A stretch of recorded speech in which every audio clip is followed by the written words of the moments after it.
ഈശോ മിശിഹായ്ക്ക് സ്തുതിയായിരിക്കട്ടെ. വിശുദ്ധ ലൂക്കായുടെ സുവിശേഷം 16-ാം അധ്യായം 19 മുതൽ 31 വരെയുള്ള തിരുവചനങ്ങൾ. ധനവാന്റെയും ലാസറിൻ്റെയും ഉപമ. ഈ സുപരിചിതമായ ഉപമയാണ് ഇന്ന് വചനവിചിന്തനത്തിന് വേണ്ടി നാം എടുക്കുന്നത്. അതിനു മുമ്പ് ഒരു നിമിഷം കണ്ണുകളടച്ച് പ്രാർത്ഥനയോടെ നമുക്കായിരിക്കാം. സർവശക്തനായ ദൈവമേ, ഞങ്ങളങ്ങേ ആരാധിക്കുകയും സ്തുതിക്കുകയും മഹത്വപ്പെടുത്തുകയും ചെയ്യുന്നു. അങ്ങ് തിരുവചനത്തിലൂടെ ഞങ്ങളോട് നിരന്തരം സംസാരിക്കുന്നുവല്ലോ. അങ്ങയുടെ പുത്രനായ യേശുക്രിസ്തുവിൻ്റെ വിവിധങ്ങളായ ഉപമകളിലൂടെ അങ്ങ് എപ്പോഴും ഞങ്ങൾക്ക് ജീവിതസ്പർശികളായ വചന സന്ദേശം ഞങ്ങൾക്ക് നൽകുന്നുവല്ലോ. ഓ ദൈവമേ, ഇന്ന് ധനവാന്റെയും ലാസറിൻ്റെയും ഉപമ ഞങ്ങൾ ശ്രവിക്കുമ്പോൾ അവിടുത്തെ പരിശുദ്ധാത്മാവിനെ അയച്ച് ഞങ്ങൾ ഹൃദയത്തെ തുറക്കണമേ. ആ സന്ദേശത്തിൽ ഉൾക്കൊണ്ടിരിക്കുന്ന ഞങ്ങളുടെ ജീവിതത്തിന് ഉപകരിക്കുന്ന വ്യത്യസ്തവും മനോഹരവുമായ അർത്ഥസമ്പുഷ്ടമായ സന്ദേശം ഞങ്ങളുടെ ഹൃദയത്തിലേക്ക്, ജീവിതത്തിലേക്ക് പകർത്തി എഴുതുവാൻ ഞങ്ങളെ പ്രാപ്തരാക്കണമേ. ഓ പരിശുദ്ധാത്മാവേ, അങ്ങയുടെ സഹായമില്ലാതെ വചനം ഗ്രഹിക്കുവാൻ ഞങ്ങൾ കഴിയുകയില്ലല്ലോ. പരിശുദ്ധാത്മാവേ, അവിടുത്തെ ദാനങ്ങളാലും ഫലങ്ങളാലും ഞങ്ങളെ നിറയ്ക്കുകയും ധനവാന്റെയും ലാസറിൻ്റെയും ഈ ഉപമ മനോഹരമായ രീതിയിൽ മനസ്സിലാക്കുവാൻ ഞങ്ങൾക്ക് ശക്തിയും കൃപയും നൽകണമേ. ഓ പരിശുദ്ധ അമ്മേ മാതാവേ, വചനം ശ്രവിക്കുന്ന ഈ അവസരത്തിൽ ഞങ്ങളോടൊപ്പമായിരിക്കുകയും ഞങ്ങൾക്ക് വേണ്ടി മാധ്യസ്ഥം യാചിക്കുകയും ചെയ്യണമേ. നന്മ നിറഞ്ഞ മറിയമേ സ്വസ്തി, കർത്താവ് അങ്ങയോട് കൂടെ സ്ത്രീകളിൽ അങ്ങ് അനുഗ്രഹിക്കപ്പെട്ടവളാകുന്നു. അങ്ങയുടെ ഉദരത്തിൻ ഫലമായി ഈശോ അനുഗ്രഹിക്കപ്പെട്ടവനാകുന്നു. പരിശുദ്ധ മറിയമേ, തമ്പുരാൻ്റെ അമ്മേ, പാപികളായ ഞങ്ങൾക്ക് വേണ്ടി എപ്പോഴും ഞങ്ങളുടെ മരണസമയത്തും തമ്പുരാനോട് അപേക്ഷിച്ചു കൊള്ളണമേ. ആമേൻ. മിശിഹായിൽ ഏറ്റവും സ്നേഹമുള്ളവരെ, നമുക്കെല്ലാവർക്കും സുപരിചിതമായ ഒരു ഉപമയാണ് ഇന്ന് വിചിന്തന വിഷയമായിട്ട് തിരഞ്ഞെടുത്തിട്ടുള്ളത്. ലൂക്കായുടെ സുവിശേഷം 16-ാം അധ്യായം 19 മുതൽ 31 വരെ തിരുവചനങ്ങളിൽ നമ്മൾ വായിക്കുന്ന ധനവാന്റെയും ലാസറിൻ്റെയും ഉപമ. നമ്മുടെ കർത്താവായ ഈശോ മിശിഹായുടെ ഉപമകൾ നമ്മൾ പഠിക്കുകയാണെങ്കിൽ, അത് വായിക്കുകയാണെങ്കിൽ അതിലൊന്നും നിരവധി കഥാപാത്രങ്ങളില്ല. വിരലിൽ എണ്ണാവുന്നത്ര കഥാപാത്രങ്ങളൊക്കെ ഒട്ടുമിക്ക ഉപമകളിലുള്ളൂ. ധനവാന്റെയും ലാസറിൻ്റെയും ഈ ഉപമയിലും അതുപോലെ തന്നെയാണ് കാര്യങ്ങൾ. വെറും 3 കഥാപാത്രങ്ങൾ മാത്രം. ധനവാനുണ്ട്, ലാസർ, പിന്നെ ഏറ്റവും അവസാനം വിശ്വാസികളുടെ പിതാവായ അബ്രാഹവും. അപ്പോൾ ഈ 3 കഥാപാത്രങ്ങളെയും ചേർത്ത് വച്ചുള്ള ഈ ഉപമയെ വളരെ വ്യത്യസ്തമാക്കുന്നത്, ഈ ഉപമ 2 രംഗങ്ങളിലായിട്ടാണ് ചിത്രീകരിക്കപ്പെട്ടിട്ടുള്ളത് എന്നുള്ളതാണ്. ഇന്ന് നാം കാണുന്ന ചില ചലച്ചിത്രങ്ങളിലെ പോലെ, അല്ലെങ്കിൽ ചില നാടകങ്ങളിലെ പോലെ 2 വ്യത്യസ്ത രംഗങ്ങളിലായിട്ടാണ് ഈ ഉപമ ചിത്രീകരിച്ചിരിക്കുന്നത്. ഇതിൻ്റെ ആദ്യ ഭാഗം ഷൂട്ട് ചെയ്തിരിക്കുന്നത് ഭൂമിയിലാണെങ്കിൽ രണ്ടാമത്തെ ഭാഗം അങ്ങ് പരലോകത്താണ്. അവിടെ സ്വർഗവും നരകവും ഒക്കെയുണ്ട്. ഈ വചനഭാഗത്തിൻ്റെ ആദ്യ രംഗത്ത് നാം കാണുന്നത് ധനവാനാണ് അവിടുത്തെ ഹീറോ എന്നുള്ളതാണ്. വചനം നാം വായിക്കുന്നു. ലൂക്കായുടെ സുവിശേഷം 16-ാം അധ്യായം 19-ാം തിരുവചനം. ഒരു ധനവാനുണ്ടായിരുന്നു. അവൻ ചെമ്മന്ന പട്ടും മൃദുല വസ്ത്രങ്ങളും ധരിക്കുകയും എന്നും സുഭിക്ഷമായി ഭക്ഷിച്ച് ആനന്ദിക്കുകയും ചെയ്തിരുന്നു. ഇപ്രകാരമാണ് വചനത്തിൽ നാം വായിക്കുന്നത്. എന്നാൽ നാം രണ്ടാമത്തെ ഭാഗത്തിലേക്ക് കടന്നു ചെല്ലുമ്പോൾ ആദ്യ ഭാഗത്ത് ആരുമല്ലാതിരുന്ന ലാസർ അവിടെ നായകനായിട്ട് വളർന്നു വരികയാണ് ചെയ്യുന്നത്. ഇവിടെ നമ്മൾ ഓരോരുത്തരുടെയും ഹൃദയങ്ങളിലേക്ക് പെട്ടെന്ന് ഓടിയെത്തുക പരിശുദ്ധ കന്യകാമറിയത്തിൻ്റെ സ്തോത്രഗീതത്തിലെ ആ മനോഹരമായ വചസ്സാണ്. ലൂക്കായുടെ സുവിശേഷം 1-ാം അധ്യായം 52-53 തിരുവചനങ്ങൾ നാം വായിക്കുന്നു. ശക്തന്മാരെ സിംഹാസനത്തിൽ നിന്ന് മറിച്ചിട്ടു, എളിയവരെ ഉയർത്തി, വിശക്കുന്നവരെ വിശിഷ്ട വിഭവങ്ങൾ കൊണ്ട് സംതൃപ്തരാക്കി, സമ്പന്നരെ വെറും കൈയോടെ പറഞ്ഞയച്ചു. ശക്തനായിരുന്ന ധനവാനെ ദൈവം അവൻ്റെ സിംഹാസനത്തിൽ നിന്നും മറിച്ചിടുന്നു, എളിയവനായ ലാസറിനെ ഉയർത്തുകയും ചെയ്യുന്നു. മിശിഹായിൽ പ്രിയമുള്ളവരെ, യേശുക്രിസ്തുവിൻ്റെ ജീവിതത്തിലും ഇതുതന്നെ കാണാൻ സാധിക്കുമെന്നാണ് വിശുദ്ധ പൗലോസ്ലീഹ ഫിലിപ്പിയർക്ക് എഴുതിയ ലേഖനത്തിലൂടെ നമ്മോട് സംസാരിക്കുന്നത്. ഫിലിപ്പിയർ 2:8-9 തിരുവചനങ്ങൾ നാം വായിക്കുന്നു.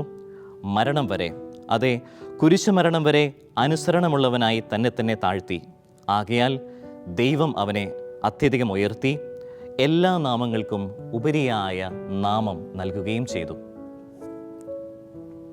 എളിമയുടെ സുവിശേഷമാണ് ഇവിടെ പ്രഘോഷിക്കപ്പെടുന്നത്.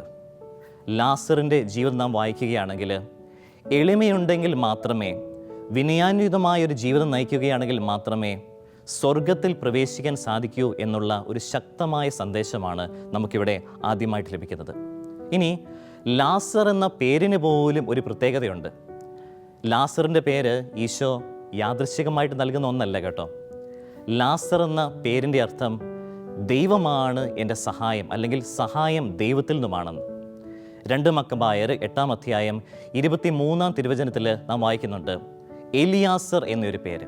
അപ്പോൾ എലിയാസർ എന്ന പേരിൻ്റെ അർത്ഥം തന്നെ സഹായം ദൈവത്തിൽ നിന്നുമാണെന്ന്.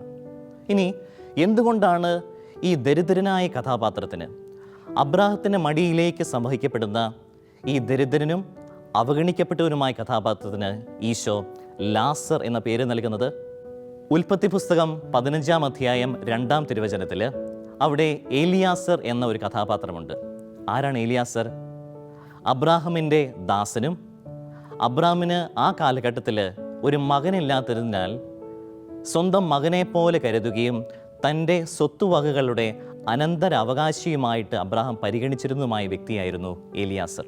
അപ്പോൾ അതിനർത്ഥം ഈ ദരിദ്രനായ വ്യക്തിയെ അബ്രാഹത്തിൻ്റെ മടിയിലേക്ക് സംവഹിക്കുന്നതായിട്ട് നമ്മൾ കാണുമ്പോൾ അബ്രാഹത്തിന് ഏലിയാസറിനോടുണ്ടായിരുന്നത് പോലുള്ള ഒരു വാത്സല്യം, ഒരു ലാളിത്യം ഈ ദരിദ്രനും അവഗണിക്കപ്പെട്ടവനുമായ ലാസറിനോടുമുണ്ട് എന്നാണ് നമുക്ക് മനസ്സിലാക്കുവാനായിട്ട് സാധിക്കുന്നത്. ഇനി നമ്മുടെ ദേശത്ത്, നമ്മുടെ ഭാരത മഹാരാജ്യത്ത് ഇന്ന് നമുക്ക് അഭിമാനത്തോടു കൂടി പറയുവാനായിട്ടൊരു വിശുദ്ധനുണ്ട്. ആ വിശുദ്ധൻ്റെ പേര് വിശുദ്ധ ദൈവസഹായം പിള്ള എന്നുമാണ്. അപ്പോൾ നമ്മൾ കണ്ടു, ദൈവമാണ് എൻ്റെ സഹായം എന്നാണ് ലാസർ എന്ന പേരിൻ്റെ തന്നെ അർത്ഥം. ഇനി വിശുദ്ധ ദൈവസഹായം പിള്ളയുടെ മാമോദീസ പേരെന്താണെന്നറിയാമോ? ലാസർ എന്ന് തന്നെയാണ്. അപ്പോൾ നമ്മുടെ പുതിയ നിയമത്തിലെ ലാസർ എന്ന ആ കഥാപാത്രവും നമ്മുടെ സ്വന്തം വിശുദ്ധനായ വിശുദ്ധ ദൈവസഹായം പിള്ളയും ഒക്കെ നമ്മളോട് പറയുന്നത്, നമുക്ക് നൽകുന്ന സന്ദേശം എപ്പോഴും ദൈവത്തെ സഹായമായിട്ട് മുറുകെ പിടിക്കുക എന്നുള്ളതാണ്.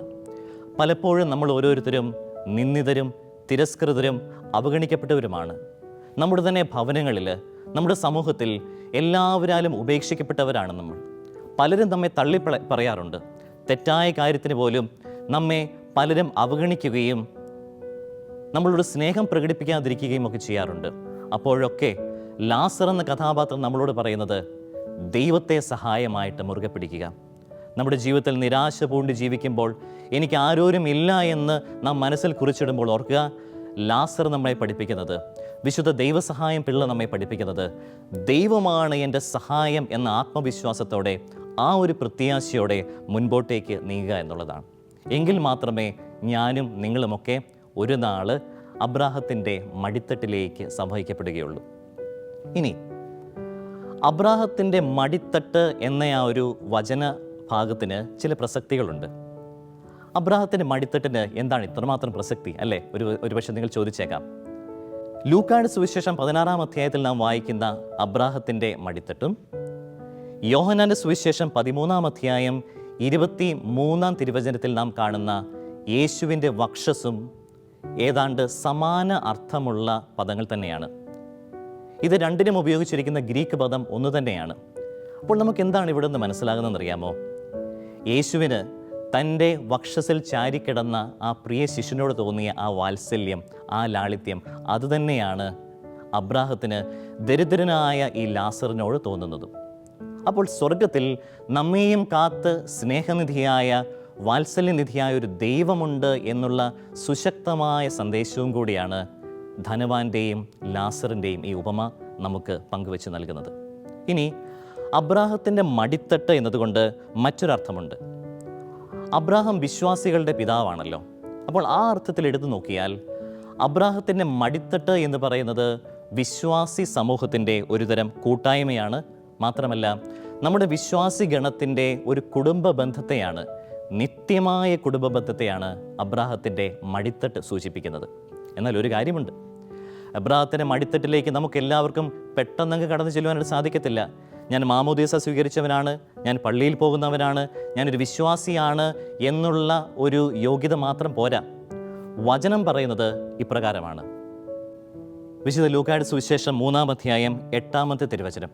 ഈശോ യഹൂദ ജനത്തോടായിട്ട് പറയുന്നു, മാനസാന്തരത്തിന് യോജിച്ച ഫലങ്ങൾ പുറപ്പെടുവിക്കുവിൻ. ഞങ്ങൾക്ക് പിതാവായ അബ്രാഹമുണ്ട് എന്ന് പറഞ്ഞ് നിങ്ങൾ അഭിമാനിക്കേണ്ട. കാരണം ഈ കല്ലുകളിൽ നിന്ന് അബ്രാഹത്തിന് സന്താനങ്ങളെ പുറപ്പെടുവിക്കുവാൻ ദൈവത്തിന് കഴിയുമെന്ന് ഞാൻ നിങ്ങളോട് പറയുന്നു. മിശിഹായിലേറ്റവും സ്നേഹമുള്ളവരെ, പലപ്പോഴും ഒരു ക്രൈസ്തവനാണ് ഞാൻ, മാമോദീസ സ്വീകരിച്ചവനാണ് ഞാൻ എന്ന യോഗ്യതയോട് മാത്രം നമ്മൾ സ്വർഗത്തിൽ പ്രവേശിക്കുവാൻ പരിശ്രമിക്കാറുണ്ട്. എന്നാൽ അതുപോരാ. ഈശോ നമ്മെ പഠിപ്പിക്കുന്നത് മാനസാന്തരത്തിന് യോജിച്ച ഫലം ഞാനും നിങ്ങളുമൊക്കെ പുറപ്പെടുവിക്കുമ്പോഴാണ് സ്വർഗ കവാടം നമുക്ക് മുൻപിൽ തുറക്കുന്നത് എന്നുള്ള സന്ദേശമാണ്.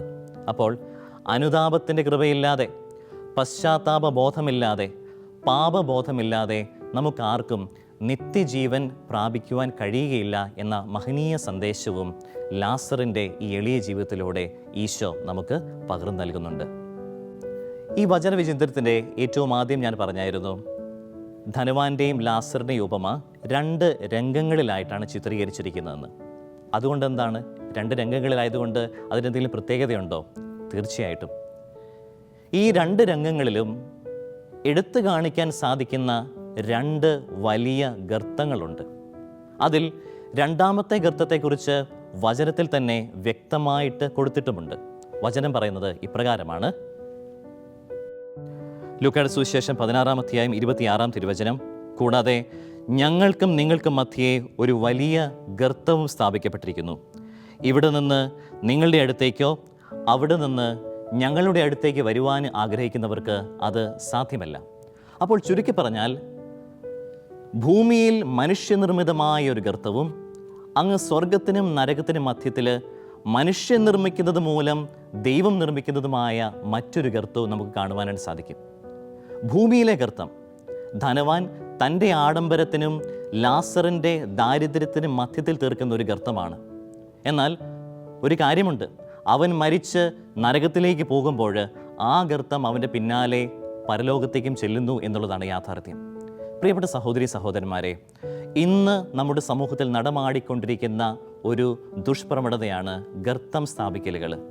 നമ്മുടെ കുടുംബജീവിതത്തിൽ, നമ്മുടെ വ്യക്തി ജീവിതത്തിൽ, നമ്മുടെ സമൂഹ ജീവിതത്തിലൊക്കെ പലവിധ കാരണങ്ങളാൽ ഞാനും നിങ്ങളുമൊക്കെ വ്യത്യസ്ത തരത്തിലുള്ള, വ്യത്യസ്ത ആഴങ്ങളിലുള്ള ഗർത്തങ്ങൾ എപ്പോഴും സൃഷ്ടിക്കുന്നവരാണ്. ഒരുപക്ഷെ ഈ ഗർത്തങ്ങൾ തീർക്കുന്നത് സമൂഹത്തിലെ വ്യത്യസ്തമായ ഭിന്നാഭിപ്രായങ്ങളുടെ പേരിലായിരിക്കാം, ജാതിയുടെ പേരിലായിരിക്കാം, മതത്തിൻ്റെ പേരിലായിരിക്കാം, വെറുപ്പിൻ്റെ പേരിലായിരിക്കാം, എന്തുമായിക്കൊള്ളട്ടെ. ഇന്ന് നമ്മുടെ ഈഗോ മൂലം, നമ്മുടെ അഹന്ത മൂലം നമ്മൾ ഓരോരുത്തരും ഈ ഭൂമിയിൽ തീർക്കുന്ന ഗർത്തങ്ങളുണ്ടല്ലോ, അത് അന്ത്യവിധി നാളിൽ നമ്മെ തേടി നമ്മുടെ പിന്നാലെ വരുമെന്നുള്ള കാര്യം അതുറപ്പാണ്. ഇനി എന്താണ് ഈ ഗർത്തങ്ങളെന്ന് നമ്മൾ അല്പം കൂടി ആഴമായിട്ട് ചിന്തിക്കുകയാണ്.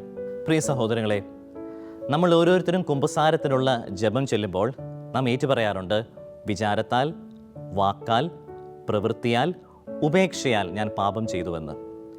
ധനവാന്റെയും ലാസറിൻ്റെയും കഥ പരിശോധിച്ച് നോക്കുകയാണെങ്കിൽ, ധനവാൻ ഒരു വിധത്തിലും വിചാരം കൊണ്ട് ലാസറിനെതിരെ പാപം ചെയ്യുന്നില്ല, വാക്കുകൾ കൊണ്ട് അസഭ്യമായിട്ടൊന്നും സംസാരിക്കുന്നില്ല, പ്രവൃത്തികൾ കൊണ്ട് ഒരു വിധത്തിലും ധനവാൻ ലാസറിനെ മുറിവേൽപ്പിക്കുന്നില്ല. പിന്നെ എങ്ങനെയാണ് ധനവാന് സ്വർഗം നഷ്ടമായത്? പിന്നെ എങ്ങനെയാണ് ധനവാൻ നരകത്തിൽ പോയി പതിച്ചത്? ഉത്തരമൊന്നേ ഉള്ളൂ, ഉപേക്ഷയുടെ പാപം കൊണ്ട്. ചെയ്യേണ്ട നന്മ പ്രവൃത്തി എന്താണെന്നറിഞ്ഞിട്ടും അത് ചെയ്യാൻ മടിച്ച ധനവാനെ കാത്തിരുന്നത് നരകമായിരുന്നു. സ്വർഗത്തിനും നരകത്തിനും മധ്യേയുള്ള ആ വലിയ ഗർത്തമായിരുന്നു. മിശിഹായിൽ ഏറ്റവും സ്നേഹമുള്ളവരെ, നമ്മൾ ഓരോരുത്തരും കുമ്പസാരത്തിന് വേണ്ടി കടന്നു ചെല്ലുമ്പോൾ, അല്ലെങ്കിൽ പാപബോധത്താൽ നമ്മൾ നിറയുമ്പോൾ പോലും പലപ്പോഴും മറന്നു കളയുന്ന ഒരു മേഖലയാണ് ഉപേക്ഷയുടെ പാപങ്ങളെന്നും. വിശുദ്ധ യാക്കോബ് ശ്ലീഹായുടെ ലേഖനം 4-ാം അധ്യായം 17-ാം തിരുവചനത്തിൽ നാം വായിക്കുന്നു, ചെയ്യേണ്ട നന്മ എന്താണെന്നറിഞ്ഞിട്ടും അത് ചെയ്യാതിരിക്കുന്നവൻ പാപം ചെയ്യുന്നുവെന്ന്. എത്രയോ തവണ കുമ്പസാരിച്ചിട്ടുള്ളവരാണ് നമ്മൾ ഓരോരുത്തരും. എത്രയോ തവണ അനുതാപ ശുശ്രൂഷകളിൽ പങ്കെടുത്തിട്ടുള്ളവരാണ് നമ്മൾ ഓരോരുത്തരും. പക്ഷേ പലപ്പോഴും പാപബോധവും പശ്ചാത്താപത്താലും ഒക്കെ നിറയുമ്പോൾ പോലും ഉപേക്ഷയുടെ പാപങ്ങൾ അത് പലപ്പോഴും നമ്മൾ ഏറ്റുപറയാതെ പോകുന്നുണ്ട്. ഇനി ഈ ഉപേക്ഷയുടെ പാപങ്ങൾക്ക് ചില ഉദാഹരണങ്ങൾ നമുക്ക് ശ്രദ്ധിക്കാം. സൃഷ്ടാവായ ദൈവത്തെ ആരാധിക്കാതെ പോകുന്നത് അത് ഉപേക്ഷയുടെ പാപമാണ്. ദൈവത്തോട് സ്നേഹം പ്രകടിപ്പിക്കാതെ പോകുന്നത് അത് ഉപേക്ഷയുടെ പാപമാണ്. മറ്റുള്ളവർക്ക്, എൻ്റെ സഹോദരന്, എൻ്റെ സഹോദരിക്ക് ചെയ്യേണ്ട നന്മ ചെയ്യാതിരിക്കുന്നത് അത് ഉപേക്ഷയുടെ പാപമാണ്. രോഗികളെ സന്ദർശിക്കാതിരിക്കുന്നത് ഉപേക്ഷയുടെ പാപമാണ്. പ്രാർത്ഥിക്കുവാൻ അവസരമുണ്ടായിട്ടും പ്രാർത്ഥിക്കാതിരിക്കുന്നത് അത് ഉപേക്ഷയുടെ പാപമാണ്. വിശുദ്ധ ബലിയർപ്പണത്തിൽ അശ്രദ്ധമായിട്ട് അങ്ങോട്ടും ഇങ്ങോട്ടും നോക്കി നിൽക്കുന്നത് അത് ഉപേക്ഷയുടെ പാപമാണ്. എന്തിന്? ഈ കൊറോണയുടെ കാലയളവിൽ പോലും മറ്റുള്ളവർക്ക് ചെയ്യാമായിരുന്ന നല്ല നല്ല കാര്യങ്ങൾ, കാരുണ്യ പ്രവൃത്തികൾ, ദയോടെയുള്ളൊരു വാക്ക്, ഒരു നോക്ക്, അതൊക്കെ നമ്മൾ ചെയ്യാതിരുന്നപ്പോൾ, അത് പ്രവർത്തിക്കാതിരുന്നപ്പോൾ അതൊക്കെ ഉപേക്ഷയുടെ പാപമായിട്ട് മാറുന്നുണ്ട്. പലപ്പോഴും നമ്മൾ ഏറ്റുപറയാൻ മടിക്കുന്നതും സൗകര്യപൂർവ്വം മറന്നു കളയുന്നതുമായ പാപങ്ങളാണ് ഉപേക്ഷയുടെ പാപങ്ങൾ. അപ്പോൾ ക്ഷമിക്കാതിരിക്കുക, പൊറുക്കാതിരിക്കുക, മറ്റുള്ളവരുടെ സ്നേഹം പ്രകടിപ്പിക്കാതിരിക്കുക, നന്മ ചെയ്യാതിരിക്കുക, ഈ മേഖലകളിലൊക്കെ നമ്മൾ ചെറുതും വലുതുമായ പാപങ്ങൾ ചെയ്യുമ്പോൾ മറക്കരുത്, അത് ഉപേക്ഷയുടെ പാപങ്ങളാണ്. ഉപേക്ഷയുടെ പാപങ്ങൾക്ക് ഒരുപക്ഷെ നമ്മെ നരകത്തിന് അർഹനാക്കാൻ സാധിക്കുമെന്നാണ് ഇന്നത്തെ ഈ വചന സുവിശേഷത്തിൽ നമ്മൾ കാണുന്നത്. അതുകൊണ്ട് ഒരു നിമിഷം പ്രിയമുള്ളവരെ, നമുക്ക് കണ്ണുകൾ അടയ്ക്കാം. നമ്മൾ ശ്രവിച്ച ഈ വചനത്തിൻ്റെ അടിസ്ഥാനമാക്കിയിട്ട് നമുക്ക് നമ്മെ തന്നെ സമർപ്പിച്ച് ഒന്ന് പ്രാർത്ഥിക്കാം. നല്ലവനായ ദൈവമേ, ധനവാന്റെയും ലാസറിൻ്റെയും ഉപമയിലൂടെ അങ്ങ് ഞങ്ങളോട് സംസാരിക്കുകയായിരുന്നല്ലോ. പലപ്പോഴും ഉപേക്ഷയുടെ പാപത്തെ ഞങ്ങൾ സൗകര്യപൂർവ്വം മറന്നു കളയുകയും കുമ്പസാരത്തിൽ അത് ഏറ്റുപറയുവാൻ വിമുഖത കാണിക്കുകയും ചെയ്യാറുണ്ടല്ലോ. ഓ ഈശോയെ, അവിടുത്തെ പരിശുദ്ധാത്മാവിനെ അയച്ച് ഞങ്ങളിലെ പാപബോധത്തെ അങ്ങ് വർദ്ധിപ്പിക്കണമേ. ഞങ്ങൾ ഓരോരുത്തരും ചെയ്യേണ്ട നന്മ എന്താണെന്നറിഞ്ഞിട്ടും അത് ചെയ്യാതിരിക്കുന്ന അവസരങ്ങളിൽ, ചെയ്യാതിരിക്കുന്ന വേളകളിൽ അത് പാപമാണ് എന്ന തിരിച്ചറിവ് ഓ നല്ല ഈശോയെ അങ്ങ് ഞങ്ങൾക്ക് നൽകണമേ. കർത്താവായ ഈശോയെ, ലാസറിനെ പോലെ പ്രത്യാശയോടുകൂടി ജീവിക്കുവാനായിട്ട് ഞങ്ങളെ പഠിപ്പിക്കണമേ. ഞങ്ങളുടെ ജീവിതത്തിൽ പലപ്പോഴും ഞങ്ങൾ അവഗണിക്കപ്പെടാറുണ്ട്, ഞങ്ങളെ മറ്റുള്ളവർ തിരസ്കരിക്കാറുണ്ട്, ഞങ്ങളെ മറ്റുള്ളവർ തള്ളിക്കളയാറുണ്ട്. ഇത്തരത്തിൽ ഏകാന്തത അനുഭവിക്കുന്ന ഓരോ നിമിഷങ്ങളിലും ഓ നല്ലവനായ ഈശോയെ, അവിടുത്തെ ആത്മാവിനെ അയച്ച് നിരാശയ്ക്ക് പകരം പ്രത്യാശ എന്ന വലിയ പുണ്യം ഞങ്ങളെ നിറയ്ക്കുകയും അവിടുത്തെ പരിശുദ്ധാത്മാവിനാൽ പൂരിതരായിട്ട് വചനത്തിന് സാക്ഷികളായി ജീവിക്കുവാൻ ഞങ്ങളെ പഠിപ്പിക്കുകയും ചെയ്യണമേ. നിത്യം പിതാവും പുത്രനും പരിശുദ്ധാത്മാവുമായ സർവേശ്വര എന്നേക്കും ആമേൻ.